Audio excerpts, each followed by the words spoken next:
Hello everybody. How are you today? Are you okay? I hope so.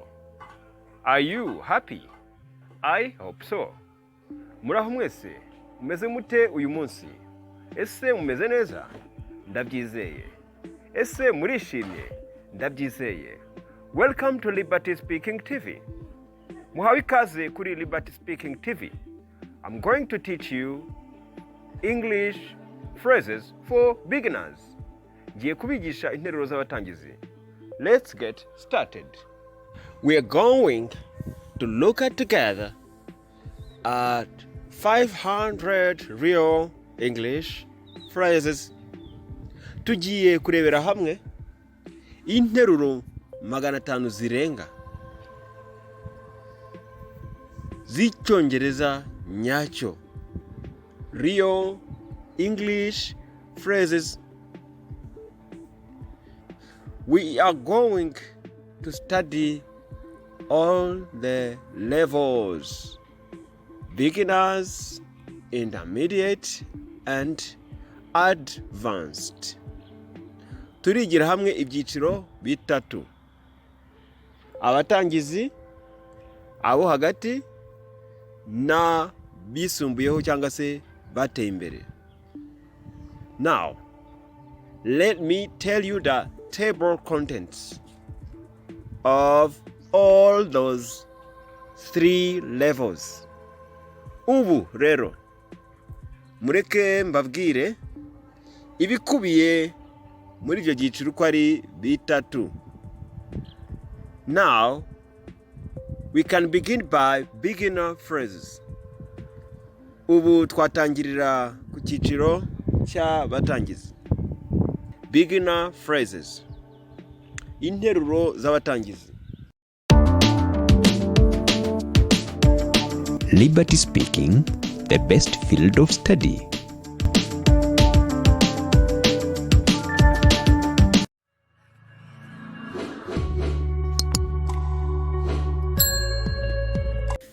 Ten ways to say hello and goodbye. Uburyo 10 wasuhuzamo cyangwa wasezeramo umuntu. 10 informal ways to say yes and no. Uburyo 10 wemereramo inshuti yawe cyangwa ukamuhakanira. 10 ways to ask how someone is.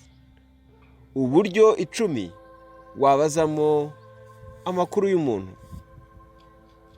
10 ways to say how you are. Uburyo 10 wowe wasubizamo uko umeze cyangwa amakuru yawe. 10 ways to say thank you. Uburyo 10 bwo gushimira. 10 ways to respond to thank you. Uburyo 10 bwo gusubiza ugushimiye. 5 phrases for apologizing. Interuro 5 wasabamo imbabazi. 5 ways to respond to an apology. Uburyo 5 wasubizamo ugusabye imbabazi. 10 phrases for introductions. Interuro 10 zo kwibwira abandi. 6 ways to express interest in a conversation. Uburyo 6 wavugamo ikigushishikaje mu kiganiro. 5 ways to end a conversation politely. Uburyo 5 wasozamo ikiganiro mu nyifato nziza. 10 phrases for telephone calls. Interuro 10 zo gutelefona. 10 phrases for asking for information. Interuro 10 wabazamo amakuru. 5 ways to say I don't know. Uburyo 5 wavuga ko utazi ikintu. 10 phrases for asking for someone's opinion and giving your opinion. Interuro 10 zo kubaza umuntu igitekerezo cye cyangwa se gutanga igitekerezo cyawe. 5 phrases for not having an opinion. Interuro eshanu z'uko udafite igitekerezo. 10 phrases for agreeing. Interuro 10 zo kwemera. 10 phrases for disagreeing. Interuro 10 zo kutemera cyangwa guhakana. 5 phrases for responding to good news. Interuro eshanu wasubizamo amakuru meza. 5 phrases for responding to bad news. Interuro eshanu wasubizamo ku makuru mabi. 10 phrases for invitations. Interuro 10 watumiramo. 5 phrases to make and respond to an offer. Interuro eshanu wasabiramo cyangwa se wasubiza umuntu ugusabye. 6 phrases for talking about future plans. Interuro esheshatu waganira ku migambi y'ejo hazaza. 10 ways to talk about likes and dislikes. Uburyo 10 waganira ku byo ukunda n'ibyo udakunda. 5 ways to make a suggestion. Uburyo 5 bwo gutangamo igitekerezo. 10 phrases for asking or talking about jobs. Interuro 10 wabaza ku kazi cyangwa waganira ku kazi. 10 phrases for describing relationships. Interuro 10 wagaragazamo imibanire y'abantu. Now, we are going to look at beginner phrases.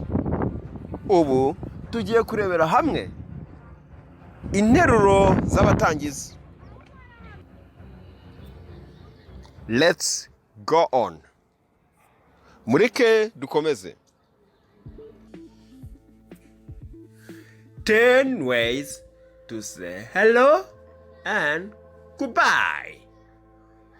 Duhere ku buryo 10 wasuhuzamo umuntu cyangwa se ukamusezera.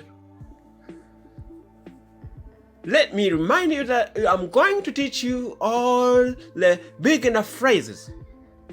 Mureke mbibutse ko ubu ngubu ngiye kubigisha izi nteruro zose z'ingenzi abantu b'abatangizi bakoresha bavugana n'abandi. Turahera ku buryo 10 bwo gusuhuza ndetse no gusezera. Hello, hi, hey, hi there, howdy. Mbabwire ko ubu buryo mbabwiye buno dusomye bwose ari kimwe. Bukoreshwa ku bantu mumenyeranye. Tukirangaha ikindi nababwira nuko utakoresha buno buryo mu bantu wubashye cyangwa se mu buryo bwa kiyobozi. Ahubwo uravuga ngo ukoresha buriya buryo busanzwe niba ari mu gitondo, nyuma ya saa sita cyangwa nimugoroba. Mu gitondo ukavuga ngo good morning, nyuma ya saa sita ukavuga ngo good afternoon, naho nimugoroba cyangwa ku mugoroba ukavuga uti good evening. Ukaba usuhuje mu buryo bw'icyubahiro. Those are 3 basic formal greetings. Good morning, good afternoon, and good evening. Bye. Ubu noneho ni ugusezera. Bye, bye bye. Ubwo buryo mbabwiye bukoreshwa nabwo ku bantu menyeranye. Iyo ari umuntu wubashye uvuga goodbye. Tugeze aho bavuga ngo see you later. See you later harimo amagambo 3.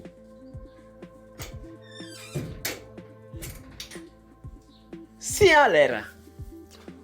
Nubwo mubona handitse ngo see ya later, ntabwo ariyo myandikire yabyo, ahubwo ni imivugire. Mbibutse ko ndi kubigisha interuro wakoresha uvugana n'abantu.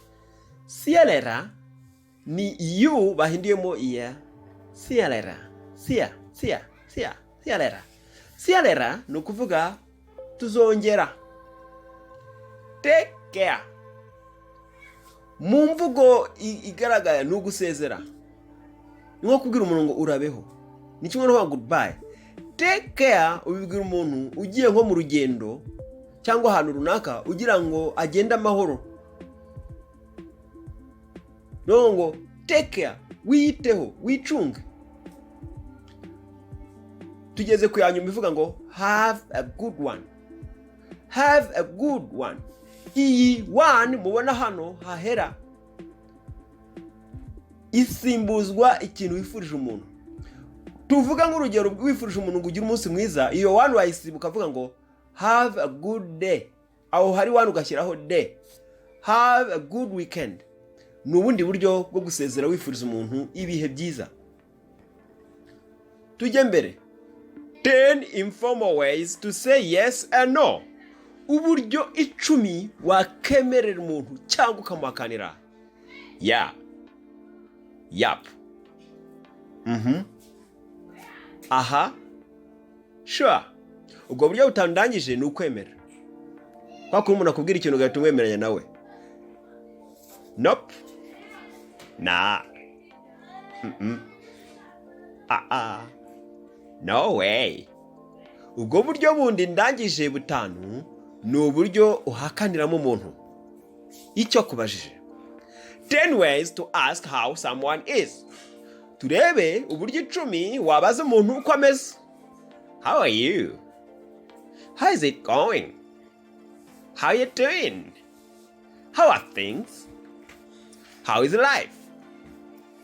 Tukiri aho ngaho murumva ko buriya buryo butatu bwa mbere duhereye kuri how are you, urumvamo ijambo you, wowe umeze ute. How is it going ni ukuba ibintu bimeze bite. How are you doing nabyo ni ukuvuga ngo umeze ute, uri gukora gute, mu yandi magambo ni amakuru yawe. Naho how are things, ibintu byifashe bite. How is life, ubuzima bumeze gute, buhagaze gute.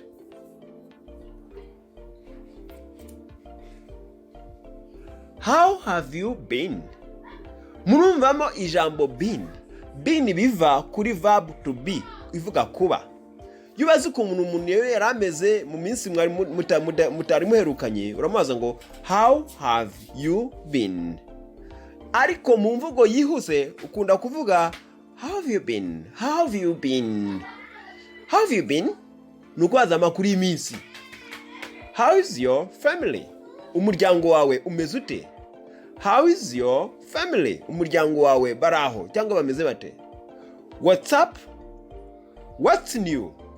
Aya magambo abiri yombi, what's up ndetse na what's new, akoreshwa kimwe. Byose murumvamo ijambo new bivuga igishya. Ni ukuvuga ngo ni ukubaza umuntu ngo amakuru mashya ufite ni ayahe.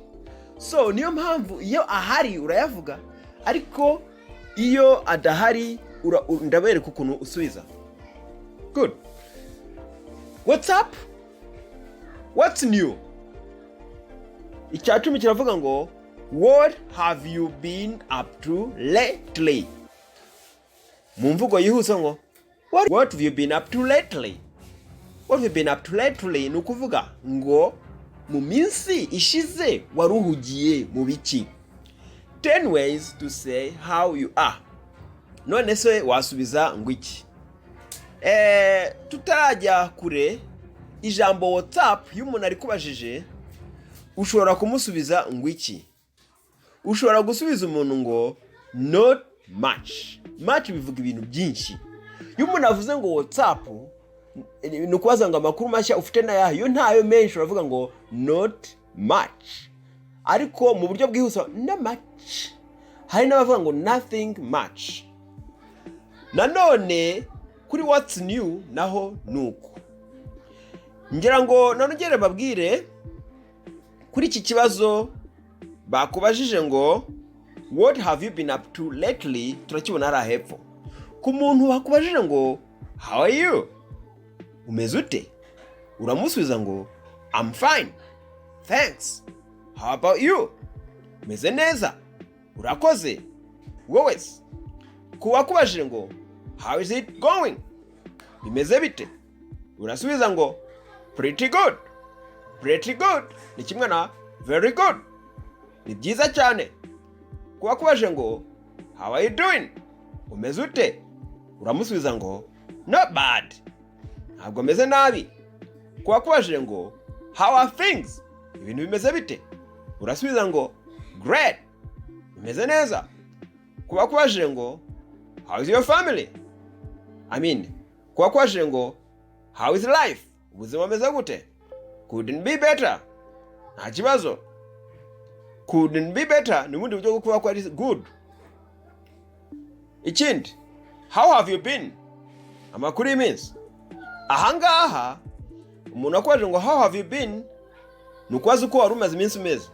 Iyo wari uhuze uravuga ngo iyo umuntu akwaje amakuru y'iminsi ngo can't complain. Can't complain ni igihe hari ibitameze neza ariko ukaba ntacyo wabikoraho. Mbega mu yandi magambo bisobanuye ngo simbyinubira, hari ibibazo ariko ntago nitotomba. Ikindi, how is your family, how is your family, urumva nyine umuryango bameze bate. Iyo bameze neza ushobora kuvuga ngo good, ushobora kuvuga great, ariko nari amagambo yandi agaragaza ibintu ko ari byiza wayavuga good. Nigeze kubabwira ijambo what's up na what's new gusubiza not much. Noneho rero ari n'igihe uhakana ko bitameze neza. Iyo bitameze neza dore uburyo bubiri wabivugamo. Uravuga ngo not so great cyangwa could be better. Iyo bitagenda neza cyane ayo magambo abiri ushobora kuyakoresha, not so great cyangwa could be better. Ku muntu wakubashije ngo what have you been up to lately, uramusubiza ngo same as always. N'ikindi kitanditse hano ariko ngiye kubabwira kivuga ngo same or, aricyo nzabigisha mu gihe cy'ibiganiro. Aya magambo tuzayakoresha mu biganiro, niyo mpamvu mu cyitonderwa ngiye kubabwira ngo the way to respond to what's up and what's new is typically not much. Uburyo bwo gusubizamo umuntu wakubwiye what's up na what's new ni not much. 10 ways to say thank you. Uburyo 10 washimira. Thanks, urakoze. Thanks a lot, urakoze cyane. Thank you so much, urakoze cyane. Thanks a million, nabyo bivuga ngo urakoze cyane. Thanks for your help, urakoze kubw'ubufasha bwawe, cyangwa thanks for helping me, urakoze kubwo kumfasha. I really appreciate it, mu by'ukuri ndabyishimiye cyane. I'm really grateful, nukuri ndashimye. That's so kind of you, nukuri ungiriye neza cyane, cyangwa se uko nukungirira neza cyane kwawe. I can't thank you enough, sinabasha kugushima bihagije. For extremely important things, ku bintu bifite agaciro kanini cyane. I owe you one, this means you need to do a favor for the other person in the future. Ibi I owe you one bisobanuye ko wifuza cyangwa ukeneye kuzagirira neza uwo muntu nyine mu gihe kizaza. Ni nko kumwitura ibyo akugiriye mu gihe kizaza. 10 ways to respond to thank you. Uburyo 10 wasubizamo umuntu wakubwiye thank you. You're welcome. Ijambo welcome bivuze ngo urakaza neza. You're welcome ni nko kuvuga uzagaruke. No problem, ni nko kubwira umuntu ngo uzagaruke ngo ukorere neza. No problem, nta kibazo. No worries, wihangayika, nta mpungenge. Don't mention it, wishimira. Nko kumubwira ati si ngombwa kunshimira gutyo. My pleasure, umunezero wanjye cyangwa biranshimishije. Anytime, igihe icyo ari cyo cyose. It was the least I could do, ni akantu gato cyane nabashije gukora. Glad to help, Biranshimishije kugufasha. Sure. Yego. Thank you. Urakoze. Use this when you also have something to thank the other person for. Ukoresha ibi nawe iyo hari icyo washimira uwo muntu. 5 phrases for apologizing. Interuro 5 wasabamo imbabazi. I'm sorry that. Ndicujije ko. I was so rude yesterday. That's an example. Urugero, mvuga interuro yuzuye. I'm sorry that I was so rude yesterday. I'm sorry that I was so rude yesterday. Nukuvuga ngo nicujije ko nitwaye nabi, nagaragaje inyifato itari nziza ejo hashize. It's my fault. Ni ikosa ryanjye. Ibisobanuye ngo I'm taking responsibility for the problem. Ni njyewe nyirabayazana w'ikibazo. Oops, sorry. Oh, ihangane. For very small problems. Oops, sorry. Ni kutubazo duto cyane. I should have. Nagombaga kuba. Example. Called you and told you I'd be late. Nagombaga kuba. Tubihuze nayo magambo. I should have called you and told you I'd be late. Nagombaga kuba naguhamagaye nkakubwira ko nari gukererwa. Should ni ijambo rikoreshwa iyo uri kugaragaza ikintu cy'ubujyanama wakakwiye kuba ukora. Formal. I apologize for. Ibi bikora mu nyandiko z'ubutegetsi, mu mabaruwa, ushobora no kubivugira umuyobozi wawe. I apologize for bivuze ngo nsabye imbabazi kubwo. Urugero, I apologize for the delay. Nsabye imbabazi kubwo gutinda. 5 ways to respond to an apology. Uburyo butanu wasubizamo ugusabye imbabazi. That's okay. Ntacyo bitwaye. It happens. Bibaho. No problem. Nta kibazo. Don't worry about it. Byiguhangayikisha, byigutera impungenge. I forgive you. Ndakubabariye. This is for serious problems. Ibi ni ku bibazo bikomeye by'ingutu. 10 phrases for introductions. Interuro 10 wakibwiramo abandi. I just wanted to introduce myself. I'm. Your name. Nagira ngo mbibwire. Nitwa ugashyiraho izina ryawe. Mu ndukubo handitsemo ngo your name. Aho ngaho havuze ngo I'm witukiraho izina ryawe. I just wanted to introduce myself. I'm Jean de Dieu. Nagira ngo mbibwire. Nitwa Jean de Dieu. I don't think we've met before. My name is. Your name.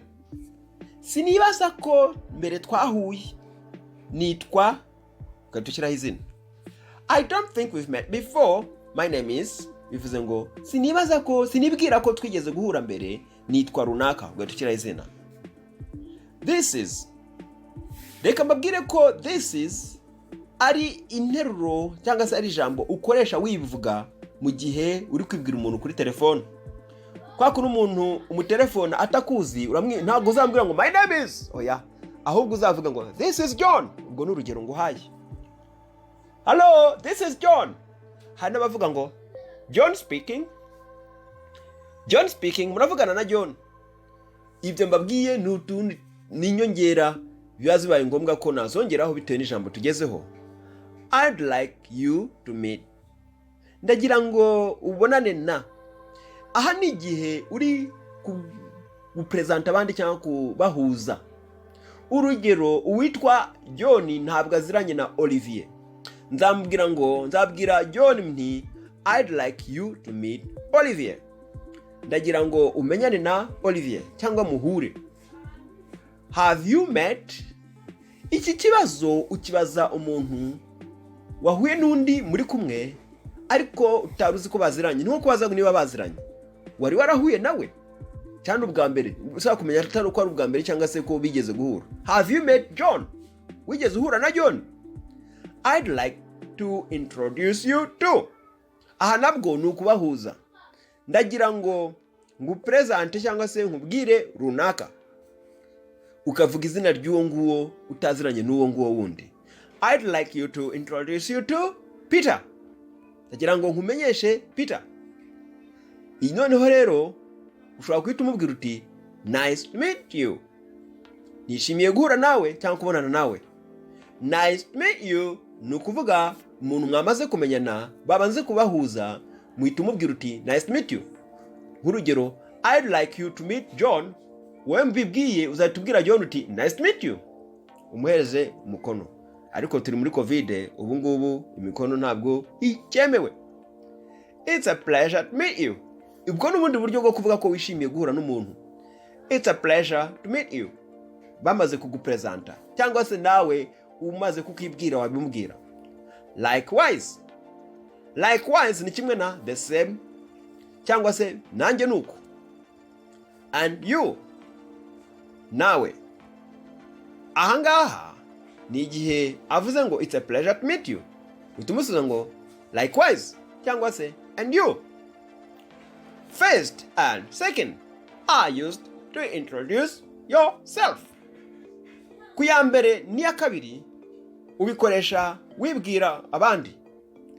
The third and sixth are used to introduce someone else. Iya gatatu n'iya gatandatu uyikoresha iyo phrase, iyo nteruro uzikoresha upresenta abandi bantu, upresenta undi muntu uri kumubwira abandi. The 9th and 10th can be used as a response to the 7th and 8th.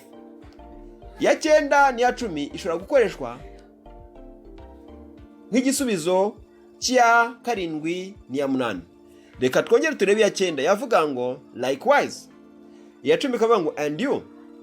Ku ya 7 rero iyo umuntu akwiye ngo nice to meet you nawe uramusubiza ngo likewise.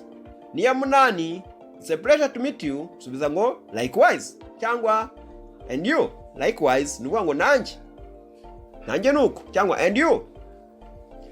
Ntuzongere kuvuga ngo and me too. Oya, kivuga and you. 6 ways to show interest.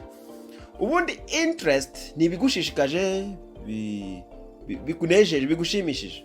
Rero turebe inzira esheshatu wakerekana ko ushishikajwe n'ikintu kigushimishije, kigukozeho.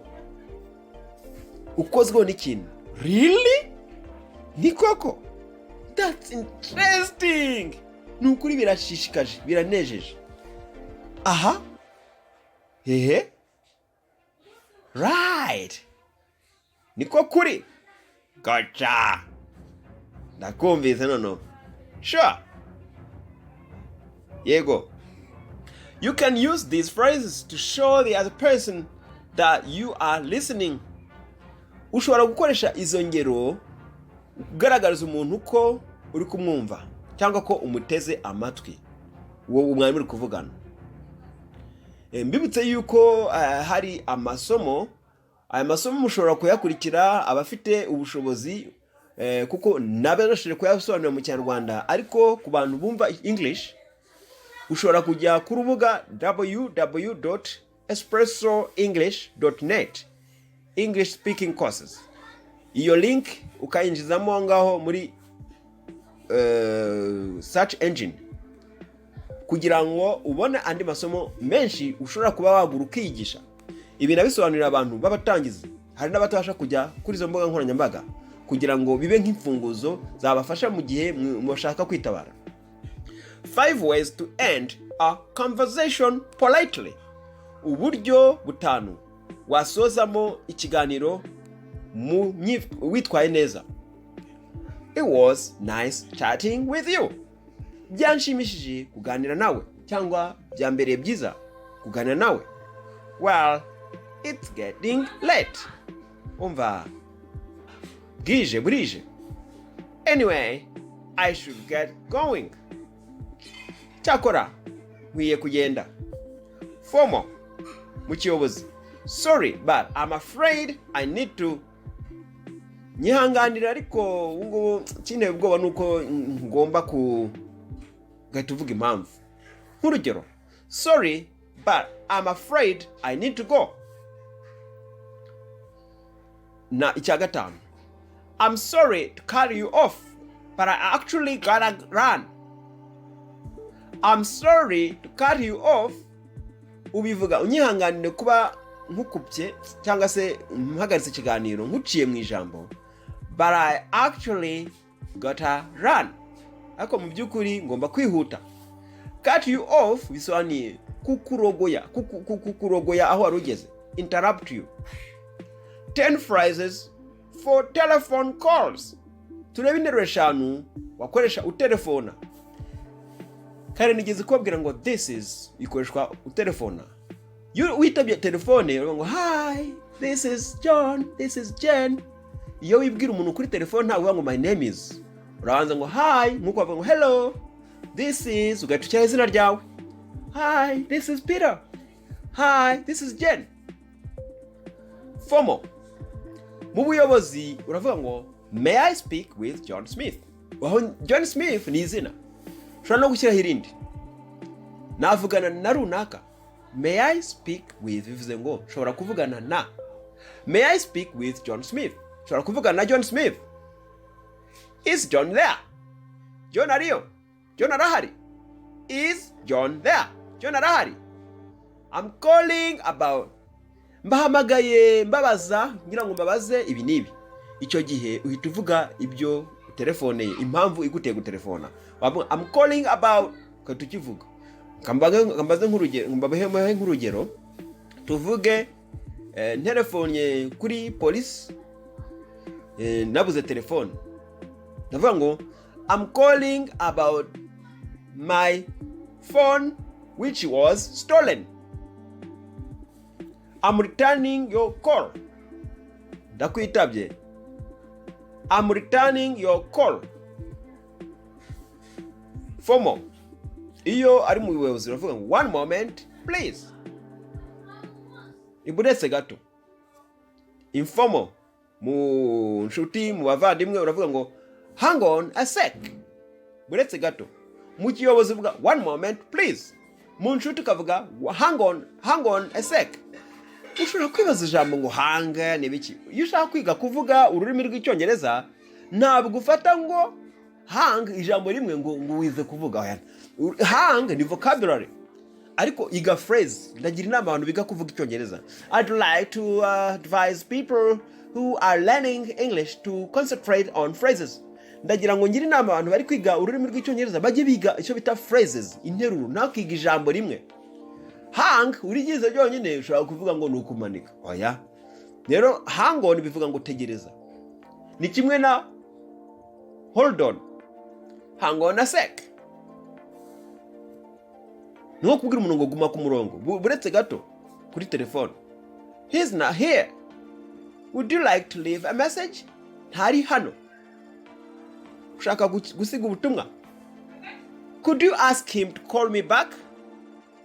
Could you ask him to call me back? Wamubwira akaza kumamagara, akongera kumamagara. Could you ask him to call me back? Back ni ijambo rikoreshwa inyuma y'ikintu ushaka gusubiramo. Thanks for calling. Murakoze gutelefona. Ndagira ngo marangire umwarimu mwiza wigishiriza online yitwa Shaina, yambereye model kwera uburyo akoramo. Jewe rero abanyarwanda bagenzi banjye ndabasangiza iri somo ryiza yatanze ndisobanura nkoresheje igitabo cye yashyize online for free. Ariko ushobora gusura urubuga www.espressoenglish.net telephone English phrases.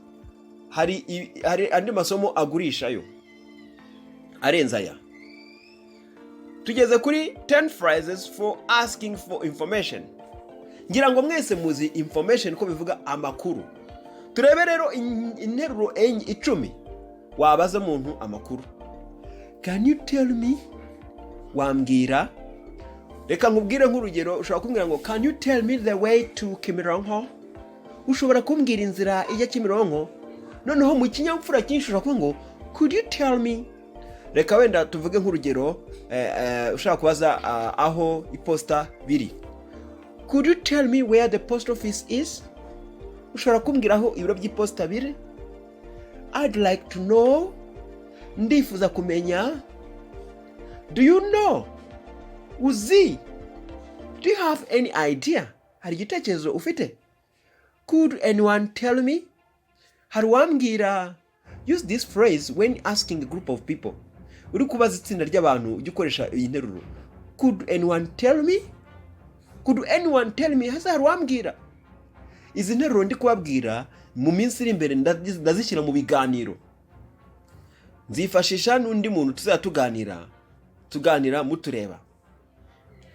Would you happen to know? Byaba bimeze, hari uko byaba bimeze ukabuzi, hari uko wabuzi iki n'iki. Would you happen to know? I don't suppose you'd know. Sinibaza ko wabuzi. I was wondering. Nibazaga niba. I'm calling to find out. But telefone ngira ngo mbaze ibi nibi. Use this phrase on the telephone. Iyi nteruro uyikoresha kuri telefone. Hanyuma use number 4, 5, 7 and 8. Ukoresha nimero ya 4, 5, 7 8. Iya 4 twibuke ngo yavuga ngo do you know? 5 do you have an idea? 7 would you happen to know? 8 I don't suppose you would know. When you are not sure if the other person has the information. Igihe utazi neza ko uwo muntu wundi afite amakuru, nibwo ukoresha izo ngero 4, 5, 7 8. 5 ways to say I don't know. Noneho uburyo butanu wavuga ko utabizi. I have no idea. Cyangwa ushobora ngo I have no clue. Ni igihe utabizi. I can't help you there. Aho ngaho ntacyo nagufasha. Beats me. Uranyishe. I'm not really sure. Nukuri ntabyo nzi. I've been wondering that too. Nanjye niko nibasaga. 10 phrases for asking for someone's opinion and giving your opinion. Uburyo 10 wabaza mu muntu igitekerezo cyangwa kumuha igitekerezo. What do you think about? Wibaza iki kuri? How do you feel about? Tekereza iki kuri? What's your opinion of? Niche gitekerezo cyawe kuri? What are your views on? Ufite ibihe bitekerezo kuri? In my opinion, kubyo ntekereza, I'd say navuga.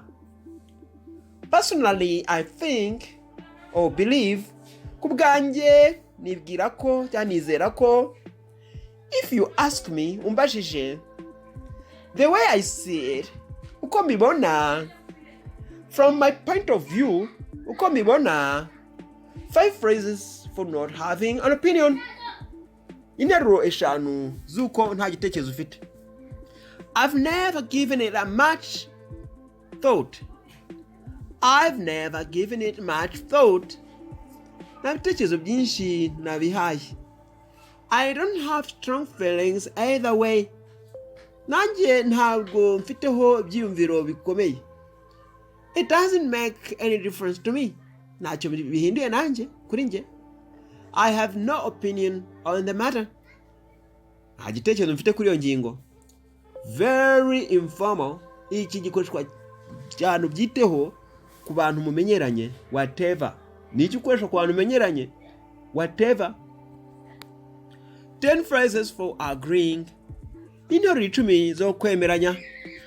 Exactly. Nibyo.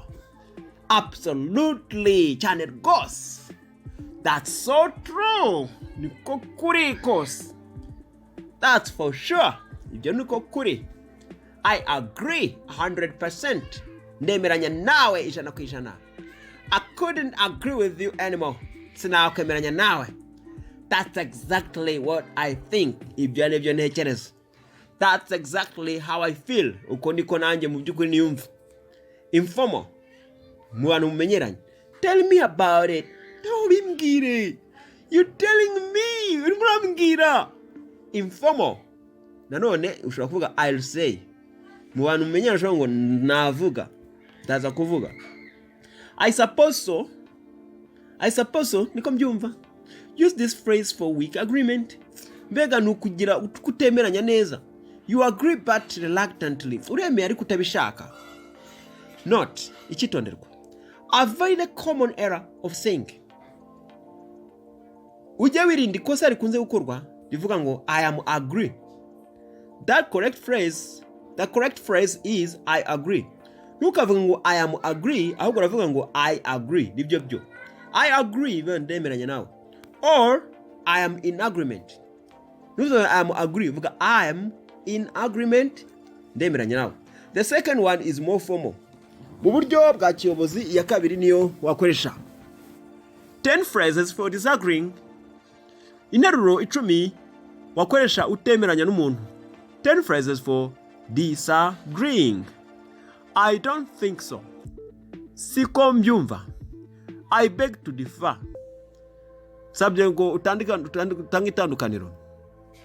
I'm afraid I don't agree. Urihangana simbyemeranya naho nawe. I'm not so sure about that. Ntabwo ibyo mbihagazeho. That's not how I see it. Uko njye siko mbyumva. Not necessarily. Si ngombwa cyane. Yes, but yego ariko say your opinion, ukatuvuga igitekerezo cyawe. On the contrary, ku kinyuranyo. Very informal, ku bantu menyeranye. No way! Numva bishoboka bite? Very strong. Ukomeye cyane. I totally disagree. Utabyemera cyane. Ntabwo nemeranyijwe nawe. 5 phrases for responding to good news. Turebe interuro 5 wasubizamo amakuru meza. Umuntu yagize wumvise amakuru meza ugasubiza. Congratulations. Ni nko kubaza mu gifaransa ngo felicitation cyangwa se mwakoze neza cyane. That's great. Byiza cyane. How wonderful. Mbega ukuntu bihebuje, bitangaje. Awesome. Birahambaye. I'm so happy for you. Nukuri ndakwishimiye, uranshimishije cyane. Ndishimye cyane ku bwawe. 5 phrases for responding to bad news. Umvise amakuru mabi yabaye ku muntu usubiza uburyo butanu bukurikira. Oh no. Oh yeah. That's terrible. Ni bibi cyane ibyo. Poor you. Wahuye n'akaga. Use this to respond to bad situation that are not too serious. Kuri situation nyine zidakabije cyane. Ku bintu bitakabije cyane usubiza ngo poor you. Poor you. I'm so sorry to hear that. Nyihanganire kuba nkumvise. I'm sorry for your loss. Nigihe umuntu yapfushije. Ushobora kubwira umuntu wapfushije ngo I'm sorry for your loss. Use this only if someone has died. Ubikoresha umuntu yapfuye. I'm sorry for your loss. Iyi nteruro ndumva narayibwiwe nanjye ubwo naburaga umuntu wanjye. Naburaga umubyeyi wanjye. Are you free? Tugiye kureba 10 phrases for invitations. Uburyo 10 watumiramo umuntu. Are you free? Urahari? Saturday night? Samedi nijoro? Are you doing anything? Hari icyo uzabukora? Saturday night? Samedi nijoro? Let me check my calendar. Reka ndebe ingengabihe yanjye. Cyangwa se kalendari. Do you wanna? Iki ni ikibwirwa abantu menyeranye. Do you wanna see a movie? Umva bifuza kureba filimi? Number 5. Would you like to join me for dinner? Ubwo ni urugero. Urifuza kunyiyungaho kuzaza tugasangira ibya nijoro? I'd love to. Gihemeye ndabyishimiye. Sounds great. Ibyo ni byiza. I'd love to, but I have another commitment. Nabyishimira ariko mfite ikindi kintu ngomba gukora. I have another appointment chance mfite n'indi gahunda. I don't think I can. Sinibaza ko mbishobore. Maybe another time. Ahari ikindi gihe. 5 ways to make and respond to an offer. Uburyo butanu watangamo ikintu cyangwa se usubije umuntu uguha ikintu. Would you like a drink? Ushaka icyo kunywa? Do you want some water? Urashaka amazi? hano would you like a drink ni mu kiyobozi, handi umuntu aba agiye muri restaurant bakamubaza would you like a drink. Aha ariko mu buryo bwa gicuti bisanzwe, do you want some water, ushaka amazi? Can I get you something to eat? Can I get you something to eat? Nakurebera icyo kurya? That'd be great, thanks. Byaba ari byiza ni kusubiza murakoze. Urasubiza ngo that'd be great, thanks. Byaba byiza murakoze. Yeah, ni kimwe na yes. No thanks, I'm okay. Oya murakoze. Kwa kundi ujya nk'ahantu bashaka kwakira, would you like a drink? Urashaka icyo kunywa? No thanks. Oya murakoze. I'm okay, meze neza. Ni nko kuvuga ngo no. Mufate izo ngingo ebyiri. That'd be great, thanks. Kimwe ni ikinyuranyo cya no thanks, I'm okay. Hamwe ubona mu duko basizemo yes, ahandi bashyiramo no. Ibyo bintu ushobora kubikoresha wemerera umuntu cyangwa umuhakanira. Umuhakana umwimye ikintu cyangwa se umwemereye ko aguha ikintu. 6 phrases for talking about future plans. Uburyo butandatu interuro 6 avuga ku migambi yawe y'ahazaza.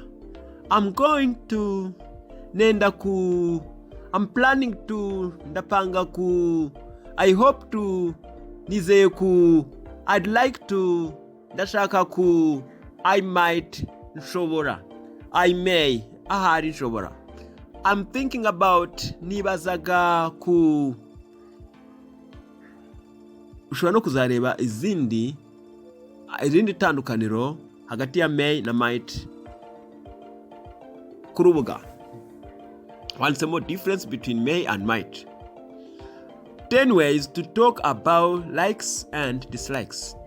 Turebe uburyo 10 wavuga kubyo ukunda, likes and dislikes, nibyo udakunda. I love, nkunda. Soccer, ushobora kuvuga izina ry'ikintu, umupira w'amaguru. I'm really into, ibi ni ubundi buryo bwo kuba ukunda ikintu. Nk'urugero ngiye nkunda music. I'm really into music. Ariko nanone nkunda no kwigisha. I'm really into teaching. Yari verb ushyiraho ing. Soccer rero ni umupira w'amaguru ni kimwe na football. I live for, ubuzima bwanjye rwose ni soccer, ni umupira w'amaguru. I live for music. For me, I live for music. Ngewe kabisa ubuzima bwanjye ni umuziki. Soccer is my thing. Soccer ni ibintu byanjye rwose. Cyangwa se umupira w'amaguru ni ibintu byanjye. I'm crazy about. Ushobora no kubwira umuntu ukunda cyane ukavuga I'm crazy about, cyangwa ikintu ukunda cyane wagisariye. I'm crazy about music. Ibyo ni ibyanjye. Njye nasarishijwe n'umuziki kabisa. I'm crazy about. No nkunda cyane. Mundi bwo kuvuga ngo nkunda cyane. I'm not a huge fan of modern art. Ntago ndi umufana ukomeye cyane wa modern art. Y'ubukorikori bugezweho. Modern art isn't my cup of tea. Ntabwo ari igikombe cyanjye cy'icyayi. I don't really care for, ntago nita kuri modern art. I don't really care for modern art. I'm not into sinkunda. I'm not into modern art. I can't stand modern art. Ntago nyikunda modern art. Ubwo n'ubundi buryo bwo kuvuga akantu kudakunda. This phrase expresses strong dislikes. Sinyikunda cyane. Iyo utabikunda cyane uvuga I can't stand. 5 ways to make a suggestion. Uburyo butanu watanga igitekerezo. How about trying something new? Nese twagerageje igishyashya. Why don't you talk to your boss? Kuki utavugana na boss wawe? Maybe we should do more research. Ahari dukwiye gukora ubushakashatsi burenze. I'd recommend nakurangira. I'd recommend going to the doctor. Nakugira inama yo kujya kwa muganga. I'd recommend going to the doctor. Have you thought about? Wigeze ubitekerezaho? Have you thought about buying a new computer? Wigeze utekereza kugura computer nshya? Have you thought about buying a new computer? 10 phrases for talking about jobs. Uburyo 10 bwo kubaza cyangwa kuvuga ku kazi. Where do you work? Ukora he? What do you do? Ukora iki? What do you do for a living? Ubuzima bwawe ukora iki? I work at Microsoft. Nkorera kuri Microsoft. Kugushyira za gahunda muri computer. I'm an accountant. I'm a teacher. Ndi mwarimu. I'm an accountant. Ni umukontaburi. I'm unemployed. Ntabwo mfite akazi. I'm between jobs at the moment. Ndi umunyabiraka. I'm looking for a job. I'm looking for work. Ndi gushaka akazi. Ntuzavuga I'm looking for a work. I'm looking for work. Ndashaka akazi. I'm a stay at home mom, dad. Ndi umugore cyangwa papa wigumira mu rugo. I'm a stay at home dad. I'm a stay at home mom. I run my own business. Ndikorera. I am a freelance. Freelance ni umuntu uri aho ngaho ufite umwanya uri tayari kuba yakora nk'umwanditsi, yakora ikintu icyo ari cyo cyose, ukavuga ikintu wahugukira gukoraho. I'm a freelance writer, ni umwanditsi, designer, nshobora gukora ikintu cyose. I'm retired, nahagaritse gukora. Nukenera andi magambo avuga ku kazi, uzinjire muri Google search, wandikemo essential job vocabulary. 10 phrases for describing relationships. Turebe interuro 10 wagaragazamo imibanire. I'm single. Ndi ingaragu. I have a boyfriend. Mfite umuhungu dukundana. Cyangwa I have a girlfriend. Mfite umukobwa dukundana. We're engaged. Twarasezeranye. Going to get married. Turenda gushyingirwa. We engaged. Twamaze kwemeranya gusezerana. Nicyo bivuze. We're getting married in June. Tuzashyingirwa mu kwa gatandatu. I'm married. Ndubatse. I've been married for maze igihe cy'imyaka nubatse 10 years, imyaka 10. I've been married for 8 years, maze imyaka 8 nubatse. I'm divorced. Natandukanye byemewe n'amategeko. I'm widowed. Nuwapfakaye, umupfakare cyangwa umupfakazi. Uwapfakaye uri umugabo wa umugore uvuga I'm widowed. My husband or wife has died. Yepa umugabo wawe cyangwa se umugore wawe yarapfuye. I'm not looking for anything serious. Nta kintu kirenze ndi gushaka. I'm not quite over my ex. Nukuvuga ngo ntabwo birarangira ibyo twakundanaga. I still have feelings for my ex-boyfriend, girlfriend or ex-husband. Hari abantu batandukana akakomeza kwiyumva ko batandukanye nk'umugabo cyangwa se umuhungu w'inshuti yawe.